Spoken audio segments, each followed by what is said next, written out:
ದಯಾನಂದ್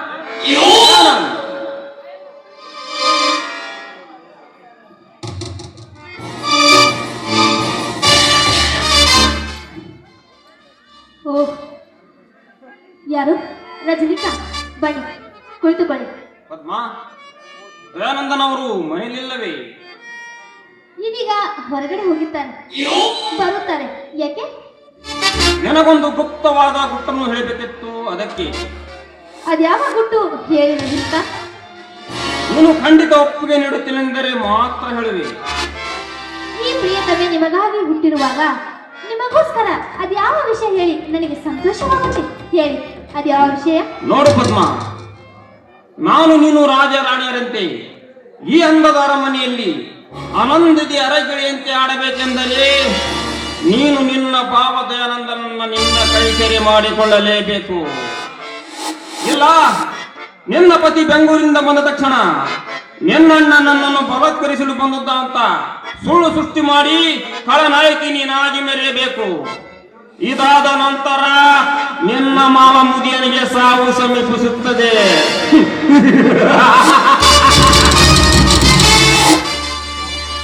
ಅವನಿಗೆ ಔಷಧಿಯಲ್ಲಿ ವಿಷ ಬೆರೆಸಿ ಕುಡಿಸಬೇಕು. ಇದಕ್ಕೆ ನಿನ್ನೊಪ್ಪಿಗೆಯ ಪದ್ಮ?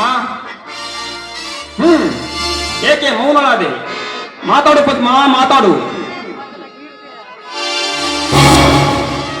ನಿಲ್ಲು ರಾಜ. ಏಕೆ ನೀವು ಮುನಿಸಿಕೊಂಡು ಹೋಗುತ್ತಿರುವಿರಾ? ನೋಡಿ, ನಾನು ನಿಮ್ಮ ಸಲುವಾಗಿ ಏನು ಬೇಕಾದರೂ ಮಾಡುತ್ತೇನೆ ನೋಡಿ. ಆದರೆ ನನಗೆ ಭಯವೆಂಬ ಭೀತಿ ಅಡ್ಡಿ ಬರ್ತಾ ಇದೆ. ಸರಿ, ಹಾಗಾದರೆ ನಾನಿನ್ನು ಬರಲೇ? ಕಾಫಿ ಆದರೂ ಕುಡಿದುಕೊಂಡು ಹೋಗಿ. ನನಗೆ ಕಾಫಿ ಅಭ್ಯಾಸವಿಲ್ಲ. ಕಾಫಿ ಬೇಡವೆಂದರೆ ಹಾಲಾದರೂ ಕುಡಿದುಕೊಂಡು ಹೋಗಿ. ನಿಲ್ಲಿ, ಸ್ವಲ್ಪ ಹಾಲು ತರುತ್ತೇನೆ.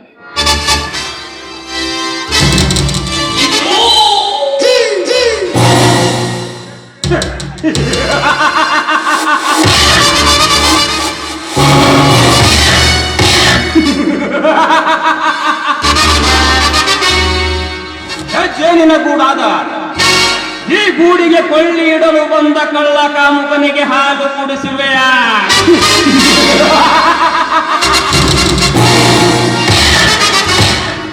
ಅಂತೂ ನನ್ನ ಬೇಟೆ ನನ್ನ ಮೋಸದ ಮಾತಿನ ಮಂತ್ರಕ್ಕೆ ಮರುಳಾಗಿ ಆ ಬೀಸುವ ಮೋಸದ ಜಾಲಕ್ಕೆ ಬಂದು ಬೀಳ್ತಲಿದೆ.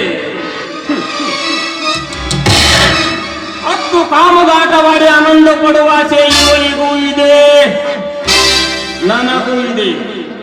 ಆದರೆ ಇಂಥ ಹೊಲಸುಗೊಳೆಯಲ್ಲಿ ಈಜಾಡುವುದು ತಪ್ಪಲ್ಲವೇ? ಇದು ನನ್ನ ತಪ್ಪಲ್ಲ, ಯೌವನದ ತಪ್ಪು.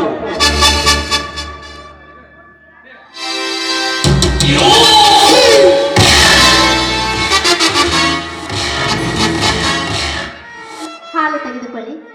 ಛೇ, ನನಗೆ ಈ ಹಾಲು ಇಷ್ಟವಿಲ್ಲ ಪದ್ಮ. ಮತ್ತೇನು ಬೇಕು? ಈ ಮುಖಮುದ್ರೆಯಲ್ಲಿರುವ ಈ ನಿನ್ನ ನಸುಗೆಂಪಿನ ತುಟಿ ಅಂಚಿನಿಂದ. ಮತ್ತೆ ಹೌದು, ಮತ್ತೆ ಇಲ್ಲಪ್ಪ, ನನಗೆ ತುಂಬಾ ನಾಚಿಕೆ.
I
ಬಂದಿರುವೆಯಮ್ಮ ನೀನು? ಪದ್ಮ, ನಿನ್ನ ಮನದಲ್ಲಿ ಎಂತ ಹೀನ ಭಾವನೆ ಏಕೆ ಮೂಡಿತು ಹೇಳು ತಾಯಿ, ಹೇಳು. ನಾನು ತಿಳಿಸಿಕೊಳ್ತೇನೆ, ಅದನ್ನು ಕೇಳಲು ನೀವ್ಯಾರು? ಯಾಕೆ ನೀನು ಗಂಡಸಲ್ಲವೇ? ಬಾ, ನಿನ್ನ ಆಸೆಯಿಂದ ನನ್ನಲ್ಲಿ ಒಂದಾಗು ಬಾ.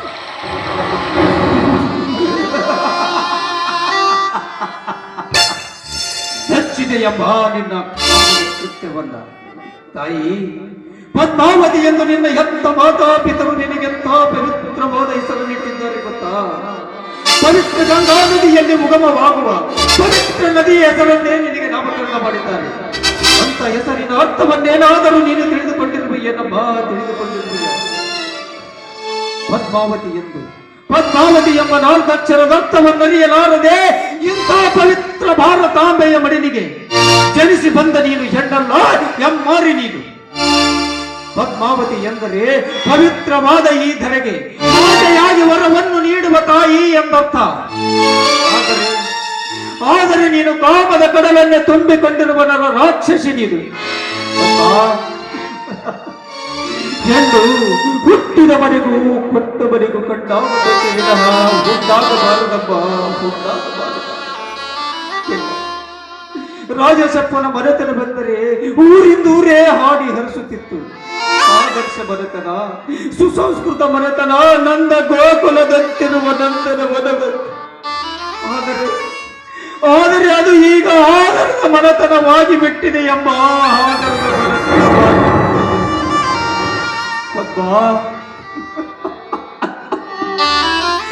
ಈಗ ನಡೆದ ಈ ಹೀನ ದೃಶ್ಯವನ್ನು ನಾನಾರ ಮುಂದೆಯೂ ಬಾಯಿ ಬಿಡುವುದಿಲ್ಲಮ್ಮ, ನಾನಾರ ಮುಂದೆಯೂ ಬಾಯಿ ಬಿಡುವುದಿಲ್ಲ. ಮುಂದಾದರೂ ಅರಿತು ಮಾಡುವ ನಾರಿಯಾಗಮ್ಮ, ನಾರಿಯಾಗು. ಪದ್ಮ, ಗಂಡನೆಂದು ನಿನ್ನ ಪಾಲಿನ ಆರಾಧ್ಯ ದೇವರು ಅಗ್ನಿ ಸಾಕ್ಷಿಯಾಗಿ ಗುರು ಹಿರಿಯರ ಸಮ್ಮುಖದಿ ಸಪ್ತಪದಿ ತುಳಿದು ಅಕ್ಷತೆ ಹಾಕಿಸಿಕೊಂಡು ನಿನ್ನ ಕೊರಳಿಗೆ ತಾಳಿ ಕಟ್ಟಿರುತ್ತಾನಮ್ಮ, ತಾಳಿ ಕಟ್ಟಿ.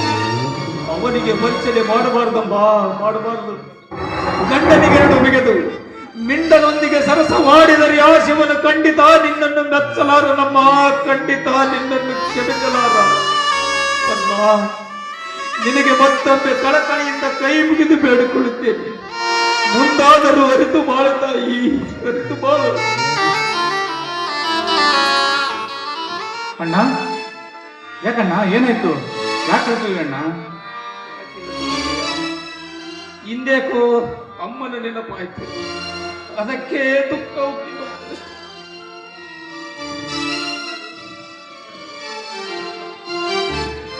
ಇಲ್ಲ ರೀ, ಮನೆಯಲ್ಲಿ ನೀವು ಯಾರು ಇಲ್ಲದ ವಿಷಯವನ್ನು ತಿಳಿದುಕೊಂಡು ಇವರು ಪದ್ಮ, ನೀನು ರೂಪವತಿ, ತುಂಬಾ ಸುಂದರವತಿ, ನೀನು ನನ್ನವಳಾಗಬೇಕೆಂದು ನನ್ನ ಮೇಲೆ ಬಲಾತ್ಕಾರ ಮಾಡಲು ಬಂದಿದ್ದಾರೆ. ಅದೇ ಸಮಯಕ್ಕೆ ನನ್ನ ಅಣ್ಣನಾಗಿ ಆ ರಜನಿ ಬಂದು ನನ್ನ ಮಾನವನ್ನು ಕಾಪಾಡಿದರು.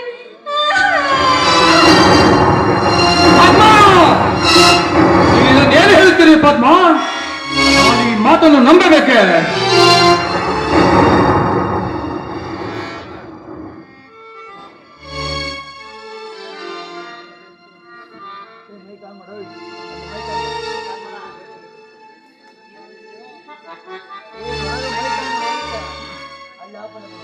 ಹಲೋ ಧನಂಜಯ, ನಿನ್ನ ಹೆಂಡತಿಯ ರೂಪ ರತಿಯನ್ನು ನಾಚಿಸುವಂತಿದೆ. ಅವಳ ರೂಪ ಸೌಂದರ್ಯಕ್ಕೆ ನಿನ್ನ ಸಹೋದರ ಏಕೆ ಮನಸ್ಸು ಮಾಡಿರಬಾರದು? ಯೋಚಿಸು, ಯೋಚಿಸು. ಹೌದು ಹೌದು ಹೌದು ಹೌದು.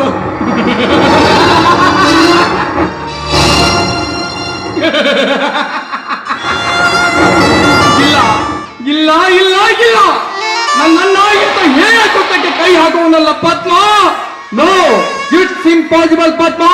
ಸುಳ್ಳು ಹೇಳಬೇಡ, ಸತ್ಯ ಹೇಳು. ರೀ, ನನ್ನ ಮೇಲೆ ನಿಮಗೆ ನಂಬಿಕೆ ಇಲ್ಲದಿದ್ದರೆ ನಿಮ್ಮ ಪ್ರಾಣ ಸಹಿತವಾಗಿರುವ ಆ ರಜನಿಯನ್ನು ಕೇಳಿ. ಹೌದಾ ರಜನಿಕಾಂತ್? Correct mister Dhananjay. ಸ್ನೇಹಿತನ ಮುಂದೆ ಸುಳ್ಳು ನುಡಿದರೆ ಆ ಶಿವನು ಕೂಡ ಮೆಚ್ಚಲಾರನು. ನಾನು ಅರ್ಜೆಂಟ್ ನಿನ್ನ ಸಹೋದರನು ಭೇಟಿಯಾಗಲು ಬಂದಾಗ ನಿನ್ನ ಮಡದಿಯನ್ನು ಬಲತ್ಕರಿಸಲು ಯತ್ನಿಸುತ್ತಿದ್ದ. ನಾ ಬರುವುದನ್ನು ನೋಡಿ ಪದ್ಮ ಈ ವಿಷಯ ನಿನ್ನ ಪತಿಗೆ ತಿಳಿಸಬೇಡವೆಂದು ಒಳುವ ನಟನೆ ಮಾಡುತ್ತಿದ್ದಾನೆ. ಧನಂಜಯ, ಈಗಲಾದರೂ ಅರ್ಥವಾಯಿತೇ ನಿನ್ನ ಅಣ್ಣನ ಗುಣ? ನೀಚ, ನಾನಿಲ್ಲಿಯವರೆಗೂ ನನ್ನಣ್ಣ ಶ್ರೀರಾಮಚಂದ್ರನ ಗುಣ ಹೊಂದಿದವನೆಂದು ಸದಾ ಸದ್ಭಾವನೆಯಿಂದ ಅಪಾರವಾದ ಅಭಿಮಾನವನ್ನು ಇಟ್ಟುಕೊಂಡಿದ್ದೆ ಸಹೋದರ. ಆ ಅಭಿಮಾನಕ್ಕೆ ತಕ್ಕ ಪ್ರತಿಫಲವನ್ನು ಕೊಟ್ಟಿರುವೆ ಸಹೋದರ, ತಕ್ಕ ಪ್ರತಿಫಲವನ್ನು ಕೊಟ್ಟಿರುವೆ ನೀನು.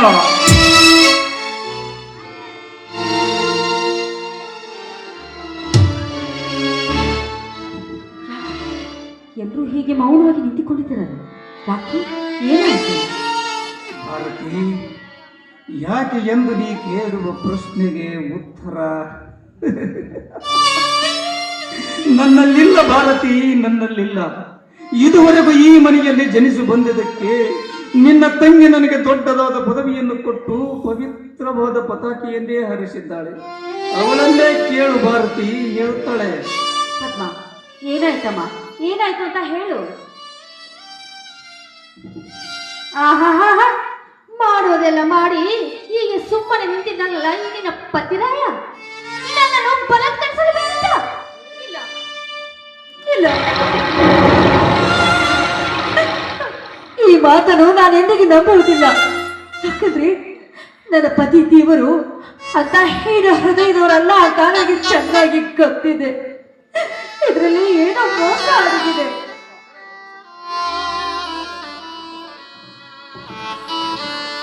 ಮುಚ್ಚು ಬಾಯಿ ಅವಿವೇಕಿ. ನನ್ನ ಮಗ ದೇವರಂತವನು, ದಯೆ ಕರುಣೆ ತುಂಬಿದವನು. ನನ್ನ ಮಗ ಮರ್ಯಾದೆ ಮಂದಿರದಿಂದ ಬಂದಿರುವನಮ್ಮ. ನನ್ನ ಮಗ ನೀನೇನು ಹೇಳಿದ್ರು ನನ್ನಂತರಂಗ ಒಪ್ಪಲಾರದಮ್ಮ, ನನ್ನಂತರಂಗ ಒಪ್ಪಲಾರದು.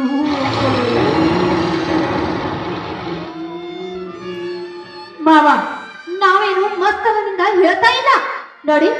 ಈ ಮನೆಯಲ್ಲಿ ನಾವು ಇರಬೇಕು ಒಂದು, ಇಲ್ಲ ಈ ಕಲಿಯುಗದಲ್ಲಿ ಧರ್ಮವನ್ನ ನೆನೆಸಿಕೊಂಡಿಲ್ಲ. ಈ ನಿಮ್ಮ ಮಗ ಇರಬೇಕು ಒಂದು. ಈಗಲೇ ತೀರ್ಮಾನ ಮಾಡಿ. ಈ ಮರಿಯನ್ನು ಇಬ್ಬಾಗವು ಮಾಡುವ ಇಷ್ಟ ನನಗಿಲ್ಲ ಧನಂಜಯ, ನನಗಿಲ್ಲ.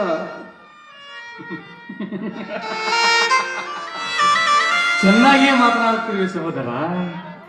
ಒಂದಾಗಿ ಒಂದೇ ಮನೆಯಲ್ಲಿ ಬಾಳಿದರೆ ಚಕ್ಕಂದವಾಡಲು ಚೆನ್ನಾಗಿರುತ್ತದೆ ಅಲ್ಲವೇ?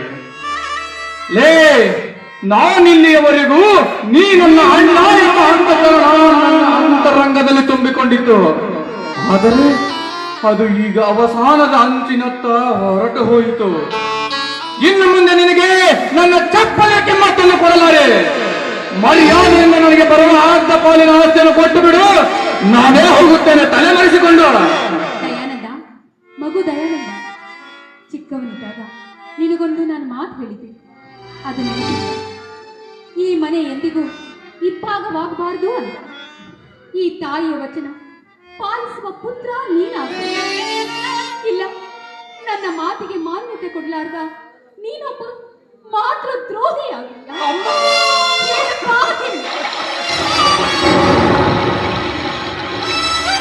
ಅಮ್ಮ, ಆಸ್ತಿ ಅಂತಸ್ತಿನ ವಿಲಾಸ ನನಗಿಲ್ಲ ಅಂತ ಅಂದೇ ನಿನ್ ಮುಂದೆ ಹೇಳಿದೆ. ನಿನ್ನ ಮಾತೇ ನನಗೆ ಮುಖ್ಯ, ನಿನ್ನ ನುಡಿ ಮುತ್ತುಗಳೇ ನನಗೆ ಸರ್ವ ಸಂಪತ್ತಮ್ಮ, ನನಗೆ ಸರ್ವ ಸಂಪತ್ತು ಅಮ್ಮ. ನಿನ್ನ ಪಾದ ಸಾಕ್ಷಿಯಾಗಿ ಈ ಮನೆಯನ್ನು ಇಬ್ಬಾಗ ಮಾಡಲಾರೆ ನಮ್ಮ, ಇಬ್ಬಾಗ ಮಾಡಲಾರೆ. ಸಹೋದರ, ಈ ಮನೆಯನ್ನು ಇಬ್ಬಾಗ ಮಾಡುವ ಇಚ್ಛೆ ನನಗಿಲ್ಲಪ್ಪ. ದಯವಿಟ್ಟು ನನ್ನನ್ನು ಕ್ಷಮಿಸಿ ಬಿಡುತ್ತೇನೆ. ಕ್ಷಮೆ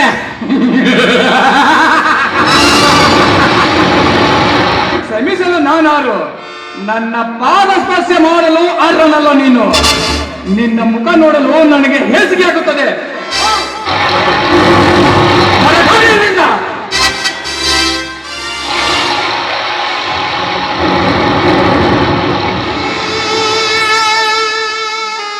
ಸಾರ್ಥಕವಾಯಿತು ತಮ್ಮ, ನಿನ್ನಣ್ಣನ ಜನ್ಮ ಸಾರ್ಥಕವಾಯಿತು ತಮ್ಮ. ನೀನು ಚಿಕ್ಕವನಿರುವಾಗ ನಿನ್ನನ್ನು ಶಾಲೆಗೆ ಹೊತ್ತುಕೊಂಡು ಕಳಿಸಿ ಬರುವಾಗಲೂ ಅದೇ ಕಾಲುಗಳು ನನ್ನೆದೆಗೆ ಬೆಳೆಯುತ್ತಿದ್ದವು. ಅವಾಗ ಅದೇನೋ ಒಂದು ತರಹದ ಖುಷಿ, ಸಂತೋಷ, ನೆಮ್ಮದಿ ಸಿಗುತ್ತಿತ್ತು. ಲಾಲಿಸಿ ಪಾಲಿಸಿ ಬೆಳೆಸಿರಿ. ಬೆಳೆದು ಬಲಿಷ್ಠವಾದ ಈ ಕಾಲುಗಳೇ ನನ್ನೊಂದಿಗೆ ಒದೆಯುವಂತಾದವೇ. ತುಂಬಾ ಆನಂದವಾಯಿತು, ತುಂಬಾ ಆನಂದವಾಯಿತು. ಅಪ್ಪಾಜಿ, ಈ ಮನೆಯಲ್ಲಿ ಭಾಗ ಮಾಡಲಾರೆ. ನನ್ನ ಮಡದಿ ಮಕ್ಕಳೊಡನೆ ನಾನೇ ಈ ಮನೆ ಬಿಟ್ಟು ಬಹುದೂರ ಹೊರಟು ಹೋಗುತ್ತೇನೆ. ನನಗೆ ಬರತಕ್ಕ ಆಸ್ತಿಯ ಅರ್ಧ ಪಾಲನ್ನು ನೀವೇ ಅವನಿಗೆ ಕೊಟ್ಟು ಬಿಡಿ ಅಪ್ಪಾಜಿ, ಕೊಟ್ಟು ಬಿಡಿ. ನಿಮಗೆ ನೋವಾಯಿತು, ಮರ್ಯಾದೆ ಮಂದಿರವಾಗಿತ್ತು ನನ್ನ ಮನೆ, ಮಶಳವಾಯಿತು. ನಾ ಕಂಡ ಕನಸು ಗಾಳಿ ಗೋಪುರವಾಯಿತಲ್ಲೋ, ಗಾಳಿ ಗೋಪುರವಾಯಿತು. ಇನ್ಯಾರಿಗೆ ಈ ಮನೆ, ಇನ್ಯಾರಿಗೆ ಈ ಬಾಳು?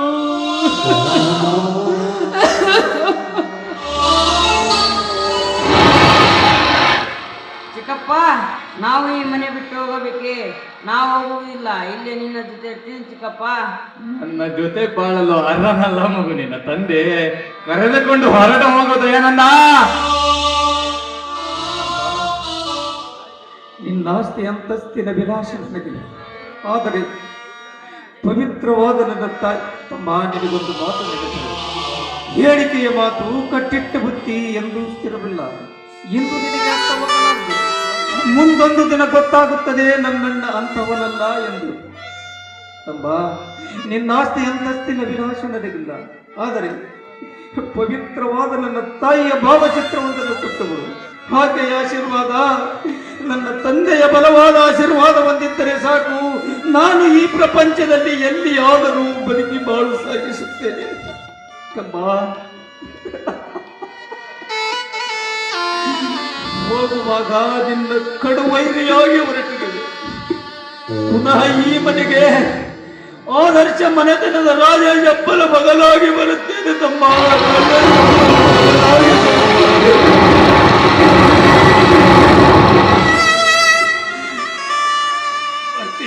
ಅಲ್ಲಲ್ಲ,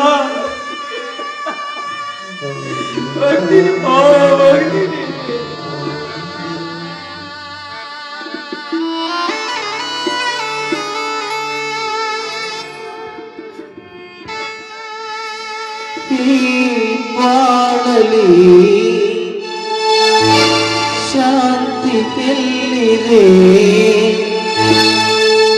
ಬಿರುಗಾಳಿಯೇ ಬೀಸಿದೆ,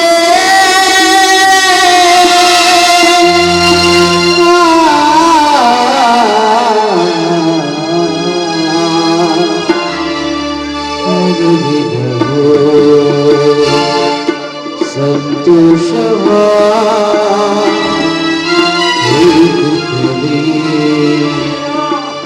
ನಾಸುತ್ತನೆ ಅನುಗಾಲವೇ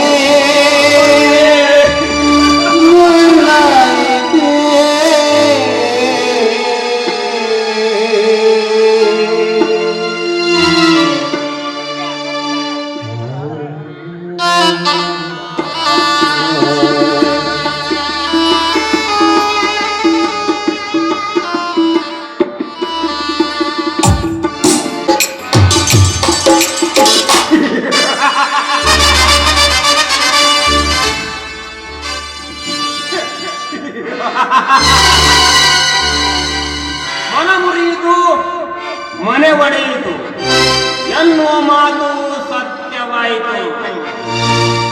ದಯಾನಂದನ ಮನೆತನದ ಮೇಲೆ ನಾನಿಟ್ಟ ಸೇಡಿನ ಕಿಡಿ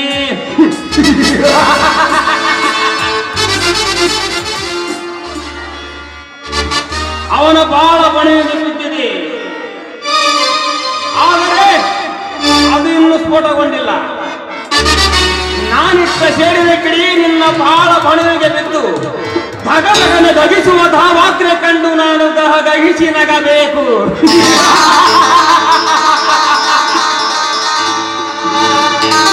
ಅಂದಾದರೆ ನನ್ನ ಮನಸ್ಸಿಗೆ ಶಾಂತಿ, ನೆಮ್ಮದಿ. ಇದಾದ ನಂತರ ಧನಂಜಯನಿಗೆ ಕುಡಿದ ಚಟ ಕಲಿಸಿ ಪಟ್ಟಿ ಸಹಿ ಹಾಕಿಸಿ ಬಂದು ಬೀದಿ ಕಟ್ಟಿ ನಿನ್ನ ಸರ್ವ ನನ್ನದಾಗಿಸಿಕೊಂಡು ನಂತರ ನನಗಾಗಿ ತನ್ನ ದೇಹ ಸುಖ ನೀಡುವ ಪಟ್ವಾಳ ಪ್ರಾಣ ಪಕ್ಷಿ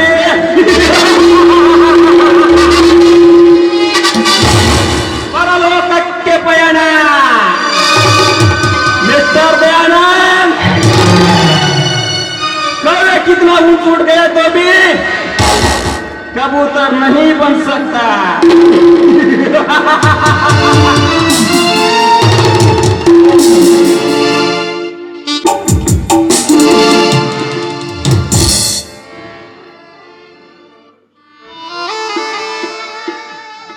ಸೋಮ, ನಾವೀಗ ಎಲ್ಲಿಗೆ ಹೋಗೋದು? ಭಾರತಿ, ಇದುವರೆಗೂ ದುಡಿದವನು ನಾನಲ್ಲ. ಅಲ್ಲದೆ ಅಡಿಗಡಿಗದು ಅಪಮಾನದ ಹೊರೆಯನ್ನು ಹೊತ್ತು ಬಾಳುವುದಕ್ಕಿಂತ ಸಾಯುವುದೇ ಮೇಲು. ಅಪ್ಪಾಜಿ, ನೀವು ಹಾಗೆ ಮಾತನಾಡಿದ್ರೆ ನನ್ಗೆ ಹೇಳು ಬರುತ್ತೆ. ಏಕೆ ನಮಗೆ ಇರಲು ಈ ಜಗದಲ್ಲಿ ಜಾಗ ಇಲ್ಲವೇ? ಹೇಳಿ ಅಪ್ಪಾಜಿ. ಮಗು, ಈ ಜಗದಲ್ಲಿ ನಾವು ಬದುಕಿ ಬಾಳಿ ಸಾಧಿಸುವುದಾದರೂ ಏನಿದೆಯಪ್ಪ, ಏನಿದೆ? ಭಾರತಿ, ಬದುಕಿ ಬಾಳು ಸಾಗಿಸುವ ಆಶಯ ಸೆಲೆಬತ್ತಿ ಸಣ್ಣಾಗಿ ಹೋಗಿದೆ ನನ್ನೆದೆಯಲ್ಲಿ. ಬದುಕಿನ ಬಂಡಿಯ ಚುಮುರಿದು ಗಾಲಿಗಳೇ ಚಿನ್ನ ಚಿತ್ರವಾದಾಗ ಸಾಗುವುದೆಂತೂ ಆ ಸಂಸಾರದ ಬಂಡಿ.